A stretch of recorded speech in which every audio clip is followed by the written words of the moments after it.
Ladies and gentlemen, if you are looking for Cordkillers, you've come to so close to the right place. This is Spoilerin time, where we take all of the hard work we do at Cordkillers that sets up the gear and the services that let us watch stuff.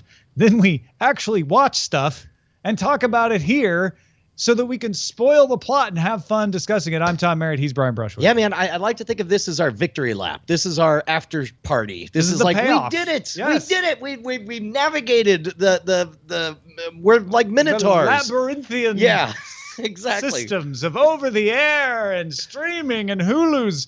And they were able to watch Mr. Robot. Yeah, dude. Speaking we'll be talking of about Mr. Robot and Justified. That's right. That's what we're currently watching right now. If you're new to the program, we like to watch one legacy show, something that everybody tells us, "Oh, I can't believe you never watched such and such." It's our library. We reach back into the library, and then we watch some stuff that's currently airing. So next up, let's talk about this. A little bit of housekeeping here. We also take a moment to talk about. Which means I'm going to go dust. Yes, we do usually talk about our movie draft game. People are asking when it's going to be. I think it's got to be as soon as next week or the week after. Let's just do it tomorrow. Yeah, no, let's not. So movie draft is coming up very, very soon. Very soon. We always try to get it done before October, which won't happen this year. Yeah, because October starts on Saturday. Yeah, okay. But we'll get it done soon. It's got to be next week. Yeah. It's got to be next week. So we'll do the movie draft. Also, we have to pick what is our other currently airing shows. Yeah, so Mr. Robot wrapped up. We'll be talking about the season finale. Right. We don't have a Game of Thrones. So Luke Cage is premiering later this week. Slam dunk. I am expecting that to be so much fun. I don't know what pace we'll go on. We'll worry about that later. Maybe we'll watch all of it this weekend. I don't know. Maybe we'll watch part of it. But we'll get Luke Cage on there next week, and probably it'll take us a couple of weeks. Can we take a moment to speculate what we're hoping to get out of Luke Cage? Because one thing that the Marvel Netflix properties have done very, very well is have texture. They're all in their shared microverse. I mean, they're technically part of the larger one, but we don't expect to see a lot of Thor showing up. No, it's oblique references to the Avengers destroying New York. Correct. That's the best you get. But Daredevil had its very its own texture of somebody who is very human, who had it's about perseverance. Like, he gets his ass handed to him, but he makes his way through. It's also cruel and harsh and difficult to watch at times. The Punisher, from what we've seen in Daredevil, is this very cruel, hard-edged story.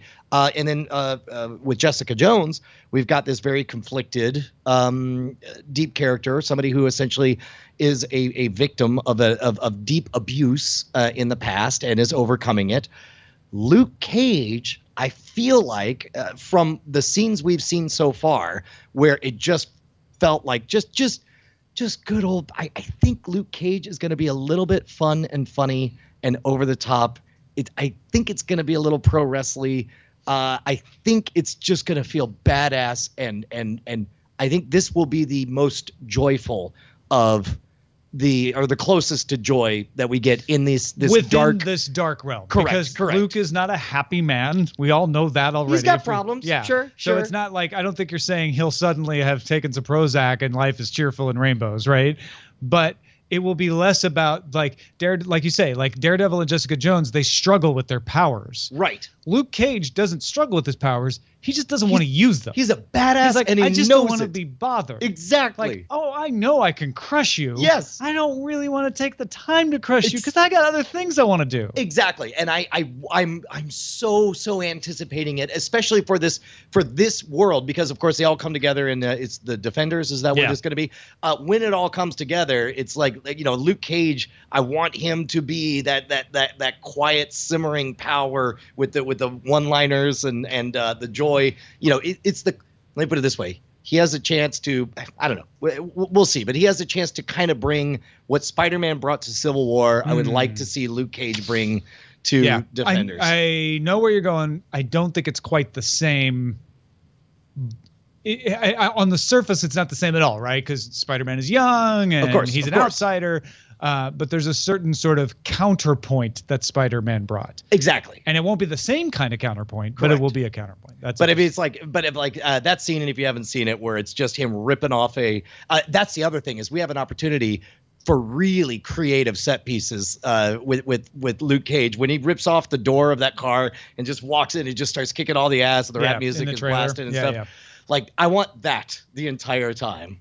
The other show that is premiering this coming Sunday that we will want to watch and talk about next week is Westworld. Yeah. How old is Anthony Hopkins now? Why do you ask? Because Are you worried he won't make it through the shooting? Look, I don't know if you know this, but some actors get old and some never happened. I don't know what you're talking about. I watch the obituaries on the Academy Awards. They're all young. All the pictures are young. They don't get old. Anthony Hopkins, it just looks like they're certainly portraying him. He's 78. Okay. 78, and they're setting up a franchise. So he's presidential candidate age. That's fine, but they're setting up a first season of what they've already said. Well, I don't know what his character's involvement is. It sounds like he's playing the John Hammond of. I just realized that's why I keep wanting to call J. Hammond C. John Hammond. Yeah. This is his Jurassic Park, basically, is what it looks like. Yeah, but I don't know if that person has to be there all the time. No, I don't know enough about the story. To say. I agree. Well, we should watch the original movie too. Have you ever seen it? Have you watched it recently? Though? No, not recently. See, I want to rewatch. You know what? That's great homework. Let's do that. Let's watch. Try to do that. With Yul Brynner in there. Yeah. All right, that'll be good. All right, cool. We are going to move on before we discuss Justified to talk about the season finale of Mr. Robot. We got lots of emails here. Where should we start with the emails, Brian? Man, I'll let you drive on this. I don't really have a Jeff read on Smith says, I'm writing in to add to the topic of Back to the Future music in the penultimate episode of Mr. Robot. That's the one we talked about last week. Brian mentioned he noticed a third song. I actually noticed a fourth. When Elliot gets into the cab, followed by Tyrell toward the end of the episode, the song Time Bomb Town by Lindsey Buckingham is playing on the radio. This is the same song that was playing on the radio when Marty fell asleep and Doc called him to ask him to bring his camcorder with him to the Twin Pines Mall. So from the 80s. From the original one. Yeah, but from the original one, like not a 1950s tune. No, this is in the 80s, yeah. And that song was made for that movie, too. Oh, so it's got, so that's got to be intentional. And then we got an email from someone who says, okay, so that happened. I can't believe after everything that happened, I still can't decide if Elliot and Tyrell are the same person or not. I think they very, very clearly gave us an answer on that. I don't. No. Oh, okay. All right. Let's revisit it. Read the rest. Yet the FBI thinks they are two people, so I guess they are. But I don't know what to make of that "wake up" comment that Angela made. And was she in on it from 5/9? What exactly did she learn that made her believe? I think it's the brainwashing from the Commodore 64. By the way, I really like Portia Doubleday's performance as Angela this season. In pretty much every scene, her reaction was kind of odd and unexpected, yet seemed to fit what she was going through. The only time she had predictable reactions was the whole abduction sequence, yet afterwards she was back to her weird self. All I will remember of Portia Doubleday's performance this entire season is her vacantly staring off into space, looking vaguely conflicted and confused. Yeah. Now, having said that, I don't know that the character should do anything different, but I don't normally notice one-noteness in characters, but I did with her. Like, I kept waiting for her to do something, anything, literally have a thought or say a thing, or although she did a really good job singing that karaoke song. That was a great moment. She's got an excellent voice. Yeah. I liked her, and I didn't really understand why until this. Like, her reactions being odd and unexpected to me are the reactions of someone who is incredibly smart, which she is, in a situation that she doesn't quite master and understand, which she doesn't, and someone who is socially awkward. There's also a balance, because when the show began, remember, Angela is the socially adjusted normal one trying to pull Elliot into this world. Right. Elliot is the maladjusted malcontent who can't. The way I read it now, it's not the way I read it at the time. She's in a different world. Is that Angela was good at faking it. She was just as socially awkward as Elliot, but she had learned how to put on the face. She knew what to say to a boyfriend, what to say in an office. She knew how to skate through, which is something you hear a lot of people who are extra smart or in the gifted programs as kids say, like, yeah, I know how to pretend to be normal, but I don't ever feel normal. Sure. And so when she gets thrown into this other world, gets separated from the boyfriend, cut off from Elliot, is unmoored, then all those practiced reactions fall away. They don't work anymore. I did not pick up on that from her. I picked up that she was great in the sheeple world of socially navigating. She knew how to do all that stuff, but now she's and Elliot's the one who doesn't know how to talk to sheeple. Whereas in the hacker world, in the players of the game, for her, moving to E-Corp is when she's adrift and out of her element. She doesn't know how to play. There's brief moments that she seems to get it, and then she loses it, and now and that's why she feels adrift now that she's in the actual game. Now, I think you can sync those up too, because E-Corp is when it starts, but it gets really bad afterwards. Sure. Okay, so Tyrell and Elliot, and this is traumatization talking. Even after we see that Elliot has in fact been shot and is bleeding and is passing out, I am thinking, sure, but we've seen Elliot imagine all kinds of things that didn't happen before.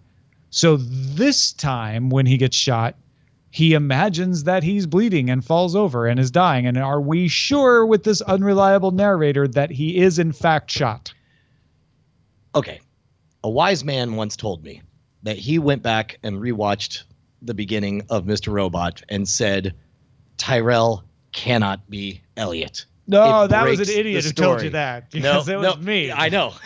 Well, but I remember last week I brought up the out to that, which was Tyrell was, in fact, a separate person until Elliot killed him. Correct. At which point he took in and which I'm assuming he killed him. I'm not saying we know that. Well, I mean, that's what we're told. That's what we have to work with. And that scene, and that was, I actually really enjoyed the dance of is he, isn't he, and all that. And that moment when Elliot is standing there and, this unholy trinity as Mr. Robot steps in one and Tyrell steps in the other frame. Right. And why do you have Mr. Robot showing up separated? And it would make sense. It would make sense for Tyrell to be another shard of this broken man's mind. But they, I don't know. I now all of a sudden I'm having difficulty remembering, but I thought they very clearly said with the shooting portrayed it as, yeah, we know we made it look like maybe, just maybe, he's another shard, but no, he's an actual man, which, to be honest, that seems more Mr. Robot-y, that they would have Tyrell, even though he's in hiding, wear this suit. That's like, he wouldn't do that. And it's because he wouldn't do that, or you would think he wouldn't do that, that they did it. Does that make sense? Yeah, the suit was still pretty clean. I think that was like, I could believe like, oh, I've been in hiding, so I've never changed out of this suit because it's the only clothes I have. That's pretty well pressed. He's a dapper man. Well, and I think that's just how they portray him because, look. It's also how he would show up in Elliot's mind. And here's the thing. We are supposed to believe that this is the definitive evidence that Tyrell is real because Elliot got shot.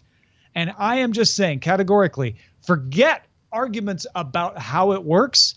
Nothing that is only verified by Elliot is trustworthy. Correct. And until we see someone else definitively go, well, hello, Mr. Tyrell and Mr. Elliot, I see you both in the same room before me, I'm still unconvinced. Fair enough. Do you think we're going to get tired of this dance? Do you think at some point we're going to grow weary of this narrative? Because one of the nice things about season finales is it gives you a chance to kind of reflect on what the whole season was about. I think everybody who has a problem with this season has a legitimate complaint. However, by the way, just real quick, in the chat room, they're saying, no, Angela talks to Tyrell. Angela phones someone and calls them Tyrell. Okay. That is different than Angela. Well, and also this is post brainwashing or enlightened. This is post enlightened Angela. And so Angela may be just saying, well, Elliot thinks he's Tyrell right now, so let me call him Tyrell. Okay. So some people have not been a fan of this season, and I understand why, but it is a universal problem of all ambitious storytelling things, because there are a lot of shows that hold nothing back from the beginning. Battlestar Galactica had one of the best first seasons of anything I'd ever seen ever, because they just went for it. And you leave nothing in the tank. Same thing with Lost, right? They just absolutely delivered that first season. Then you are presented with, congratulations, you have success. We need you to figure out how to stop doing what you've been doing and instead come up with a 5-year to 7-year arc. And that means there's a weird reset space where you suddenly have to start bringing in a lot of exposition for a lot of different things. You need to redefine the game. Even in the case of Lost, where they knew where they were going, JJ said, this is what the secrets are. Right. They didn't have the arc planned out. Correct. And so they had to go back and say, okay, based on what we did so far, I guess we get to those secrets by doing this, this, and that, which is different than what we've heard about other shows saying, no, we've actually written script like Westworld. We have written scripts for future episodes, right? So we know exactly what. Well, and again, that's new. And then other stories, for example, Game of Thrones had the advantage of already being based a story on that is very definitively laid out. Correct. Whereas Mr. Robot was developed for television, and it very overtly wore on its sleeve that they're doing Fight Club the movie. The problem is Fight Club the movie ends, the credit rolls, the giant man dong shows up for a few frames, and then now what? And so now they have to reset the stage for a bigger story. Now, I think it's a very compelling story. I love seeing over this whole season just all the garbage on the streets, this hint of decay, and even after he gets shot, the flickering of the brownouts and all that stuff. I think we could be on for an amazing roller coaster ride of a complete descent into madness, where the only heroes are the two, I guess, state's evidence or state witnesses. By the way, this is a great time as I fail to remember the names of the characters. Wait, you're failing to remember an entire category. I'm not sure what you mean. Sorry, you saw the post credits thing, right? The post credits thing. The scene at Fry's. The scene of Fry. Oh, yeah. With the witness protection Mobley? people. Yeah. Yes. That's Mobley and I had her name right in front of me too. Mobley and the. So where they talk about how they should go back. Exactly. Well, they introduced the idea that this could all be undone. They know a secret way to undo all of this. A theoretical one, right? They have a key that would decrypt all of the things So now we have the stage is now set. The purpose of this season is we had to introduce. It was the Rebels and the Empire. By the way, I'm pretty sure that's the Fries I go to. No, it's not, because the moment I saw it, I knew that every Fries was themed, and I immediately paused and typed in Aztec themed. Each Fries is themed. No, but mine's themed Aztec. I swear it is. Where did you find it? I typed in Aztec themed and brought it up, and it's in Phoenix. Oh, mine's themed Egyptian. Yes.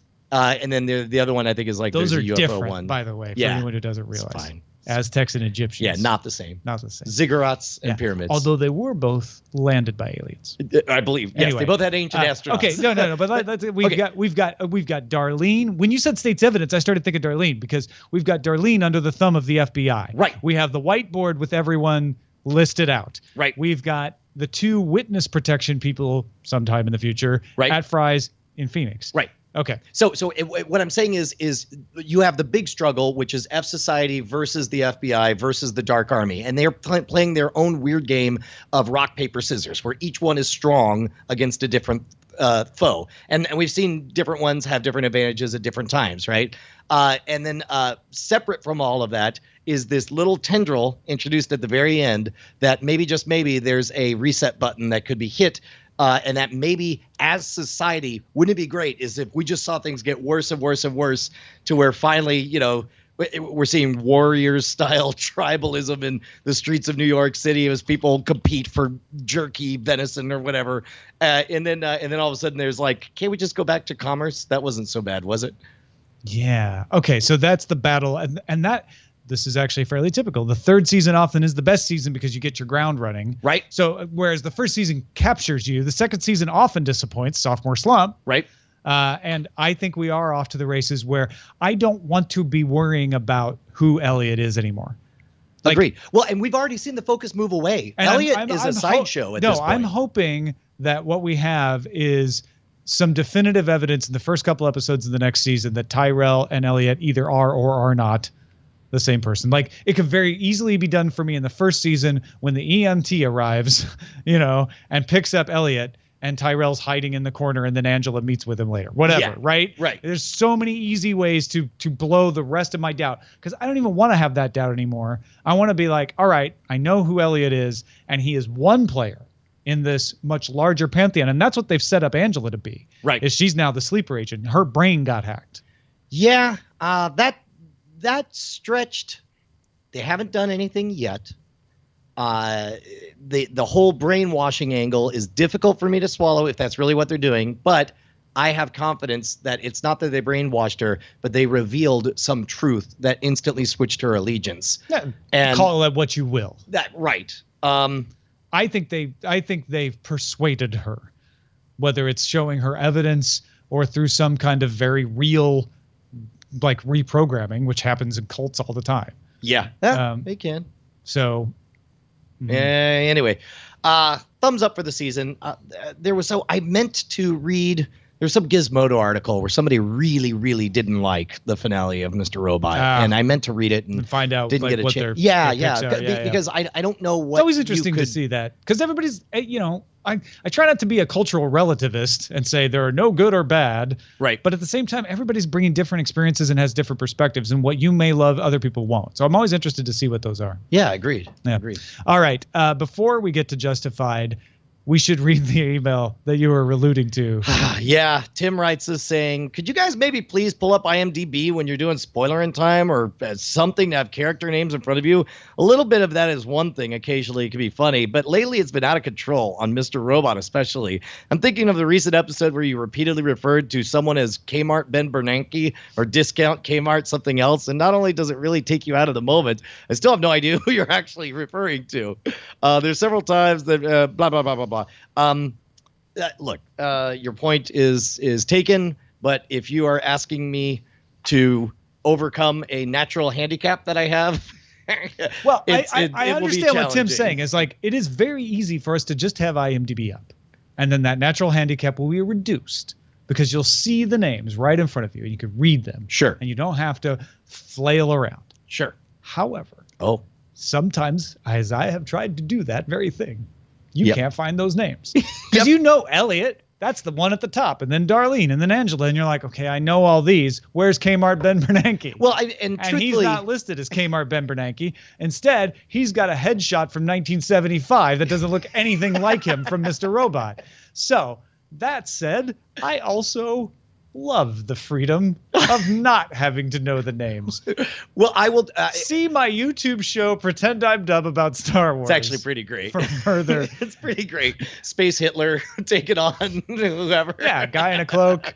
Like, there's something about that I find fun and enjoyable, and frees us to just talk about the show and not have to get hung up I guess on trying to remember a name. That is our concern. Not that we can't do it, but that it would make our discussion slightly more inauthentic. And so maybe if we were hosting the post show for USA, yes, we would make sure to know all that stuff. Here's where I'll meet Tim halfway, though. Okay. If we say Kmart Ben Bernanke and he has no idea who we're talking about, that's not good. Right. I'll give him that. So better metaphors. So how about this, Tim? We won't stop using nicknames, but we'll try very hard to make sure it's very clear who we're talking about. Yeah. When we say Kmart Ben Bernanke, we'll say, the guy who runs E-Corp. Yeah. There you go.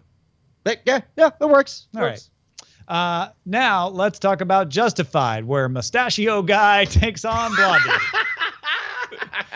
I'll tell you what. There's one name I know now. Wynn Duffy. Wynn Duffy. Oh yeah, he got a lot of time. Yeah. Well, and I like that scene when Wynn Duffy, Quarles has kind of flown off the handle and is into irresponsible. He's improvising now. Yeah. Well, and he is no longer the methodical, calculated person. And I don't know. I wish there was a galvanizing event or a single thing that I could point to that would explain his kind of descent into madness. But instead, why is he losing his cool right now? And you could say, oh, well, he's addicted to pills now. But why did he start the pills? Well, it's because of the past that we were introduced to out of nowhere. And I think that's why you're feeling that, right? Right. Is that there's a little bit of jealousy for the Detroit Mafia's head's son. Sure. Right. And he has talked, and we did get the background of like, I was treated like a son, but I was never the real son, and the son's an idiot, and I'm jealous of that. That's part of it too. Right. But I think the part that only explains the intensity of the reaction is I was abused by that man. Yeah. And what's weird is he talked about being jealous and never gave us any clue that there was anything more than that, which maybe he wouldn't because he's such a cool customer. But when he came out to Win Duffy and said, actually, I was abused and this went on for a long time. On the one hand, that is the kind of story that never gets told and gets hidden, right? Very clearly. But on the other hand, it did feel like it came out of nowhere and was rushed through. Yeah. Well, and I think that was great exposition of the backstory of why he's so methodical, precise, and cruel and calculating. It doesn't explain why he suddenly is. It's not a triggering event that he's suddenly breaking down and getting out of control. You know, it's like, for example, if he had gotten maybe winged during something or whatever, and just took a couple of pills for the pain, and then you saw the dependence grow. I think I can see that crumbling. Even more so out of nowhere is the pills thing. Is it's just one episode suddenly he's popping the pills. Yeah, and you don't know why. Yeah, has it been going on forever? How long? And they could have even introduced, and all of this is armchair quarterbacking. All of it is armchair quarterbacking, and all of it is only being picked on because Justified is so good. Oh yeah. No. It's like we're looking really like hard trying to find the cracks. On Burn Notice, we might not ever pay attention. I don't know. Exactly. But in this show, you're like, oh, they usually don't leave this little corner unpeeled. So why does that little corner look like it's unpeeled? Yeah. And it's too bad too, because Quarles is such a good character, and it's very and he's clear. Still a great character. Like if you make the jump and say, okay, for whatever reasons he's off the rails, this is absolutely how Quarles goes off the rails. Yeah, I'm just sad that at this point, and again, I don't know anything, and I'm not going to look at the chat if you're going to say something, but it's very clear that they intend to wrap him up and make him a one season. Also, I've seen this guy on a lot of shows, and he's only ever in for one season. Yeah. So yeah, I'm not expecting him to be around next season, which is too bad because I think he's the most he's way more interesting to me than Boyd Crowder. And he's interesting as a guy who's like, don't have the support of the Detroit Mafia anymore. No matter, I can make this work. I will lean on the sheriff. I will put myself in debt to Noble's Holler. And Limehouse. Yep. And I will make it work somehow. Which makes the Win, who's very best nonplussed actor on the planet.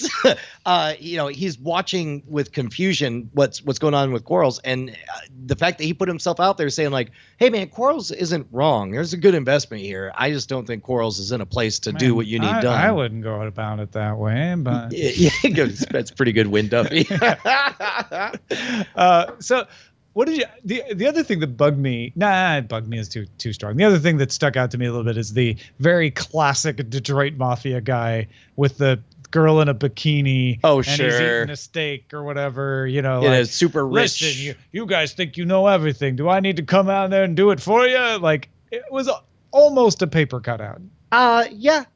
I can make no defense for it. You're right. That was the case, but still, I bought the ticket. I'm along for the ride. I did enjoy seeing. Why am I forgetting Raylan's boss's name? Chief. Chief Boss. Chief Boss man. There you go. Was that clear enough for you, Tim? Yeah. I remember Tim's name. I enjoyed seeing Chief Boss and Raylan back to being on the same team, where they begin with them massaging the story of okay. You told everyone to evacuate. They didn't heed your calls to evacuate. And because they were in a clear and present danger, you fired into your apartment, which you knew was empty. Yeah, exactly. Yeah. That was fun. And here's the point where I'm about to wait for Raylan to say, well, I can't do that, or I don't want to do it, or cause trouble. And Raylan goes, thanks. Yes. I'm like, oh, we actually got to see a real office reaction. Yes. Yes. Like, oh yeah, that's what. All right. Thanks, boss. Like, well, and then the two of them going off to in the field together it was a good change of pace. It made me feel just a little bit like Raylan's world is not in as much chaos. Well, and we were worried about those two having a problem over the money, and I'm not saying that has been put aside forever. But this does feel like the kind of friendship relationship where there was a scuffle and they just didn't want to talk about it and they put it aside and the relationship was weird for a while. And this is the day when things finally got back to normal, and they'll stay normal until or unless that topic comes back up. And then they'll both have to sigh and go, I guess we never talked about the money, huh? Sure. But separate from all that, I'm really having a problem with the fact that they're trying to make us feel, it's clear they're trying to make us feel Raylan's conflict about becoming a father and what that means for him. But yet they've also very clearly written his wife off the show. She showed up just once to say, don't expect to see me again, audience. And then off she went. But now all we have is a vague picture of a sonogram and us talking about her out of the room at all times. I think you may be overthinking that a little bit, because what I'm saying if you back off of that, she said, yes, I'm in Indiana. Leave me, like, you wouldn't expect her to be around. Correct. But I if that was the case, I also wouldn't expect the writing to focus so much on the challenges and conflicts he's feeling about becoming a father. Bring her back then. Like maybe her audition at Under the Dome won't go well. What I'm saying is that by not having her there, I am not going for the ride. I'm not buying any of his conflict. I'm not buying that he cares about becoming a dad. I don't believe. I see no scheming and dreaming and stars. I see him having sex with other women and shrugging his shoulders about, like, yeah, so anyway, there's a baby around, and it's like, no, I think Raylan cares about the baby a lot. Okay, well, I mean, I would expect Raylan, the Raylan I've come to know, would not shrug his shoulders about a baby, because he is very much about there are certain lines you don't cross. Sure. There are certain things that are important. And yeah, my ex-wife may not care about me, and there may be nothing I can do about it, but by God, I'm going to do right by my son. All of this we know this because they are telling us and not showing us. I would have preferred that we see tender moments. He's telling poor man's Ava. Correct. And by virtue of us. And as a result, I am not feeling it the way I would if they showed it. That's showing you having the sonogram up. Okay. Well, you know what? Just staple the script up that'll be easy too. It says here, I feel a lot for my son. Exactly. Poor man's Ava. It's like, throw in a scene or two, about them scheming and dreaming about the my boss future. said I had to stop sleeping with the bartenders. It says right here, but I'm going to ignore that. It says down here. Yes, that's why. And again, these are the tiny cracks in. We didn't even get to Dickie, who keeps trying to turn away the I don't understand the whole. icebox. I don't understand. He thinks somehow he can get them to give him the money, but then he's also trying to find the money, which is buried under the church. But no, it's not, because that's just a child's legend. But it turns out, it was buried under the church a while back, but not anymore. And now we're gonna go kill Limehouse. Yeah. What has he done? Why is he still there? Why does anybody treat him with any respect? Why does anybody there? You got Limehouse's number one. Why would Limehouse's number one chauffeuring him around? Why would he throw in with Dickie Bennett? And show it like, sure, you don't want to take 40,000? Okay, no, I guess I will take 40,000. I guess I'll turn against my family for you. This is all of that nonsense. Is true. I love Dickie Bennett. That's fine. And I just love that character. I've taken to just admiring his super dedicated haircut. Ryan. Maybe there's a reason. I don't know. I want to see you muss up your hair. I want to see you take random patches of it and shave it. Shave it out. because it's totally random. Look at the sides of it. It's incredible. Yeah, no, I'm definitely bringing in a picture of Dickie Bennett next time I go to the barber. That's all I'm saying. Gambling Man's calling me Nick picking Schwood. I don't think there's any nits to be picked here. I think it's a giant, at this point, glaring flaw in the Dickie Bennett storyline that nothing he's done for the last 3 episodes has made any sense, nor has the reaction of everybody around him. Well, everything makes sense if he has leverage, but he has nothing. That's the only part. He has nothing. Like, if I'm like, Dickie Bennett, he does the world's worst pitch. We did get a little setup of Limehouse's, is it his son or his cousin? His relation, his family. Yeah. Wanting to kind of go off on his own. Yeah. So that's not unmotivated. Sure. But he would pick someone like Quarles. Yeah. Not someone like Dickie Bennett. Yeah. Dickie Bennett. Unless he picks Dickie Bennett because he knows he can control him. Dickie Bennett commits a murder, shrugs, gets out on the world's worst please, can I get out of jail? And they're like, okay, get out of jail. And then he walks over. He's like, please, can I have $1 million? And it's like, no. And it's like, well, I'm not going to before you answer. I don't understand why anybody. I still love that character, though. It's fine. It's fine. Maybe that's all we need. So yes, next week, Westworld, Luke Cage, Justified, episode 12, season 3. We will spoil you then.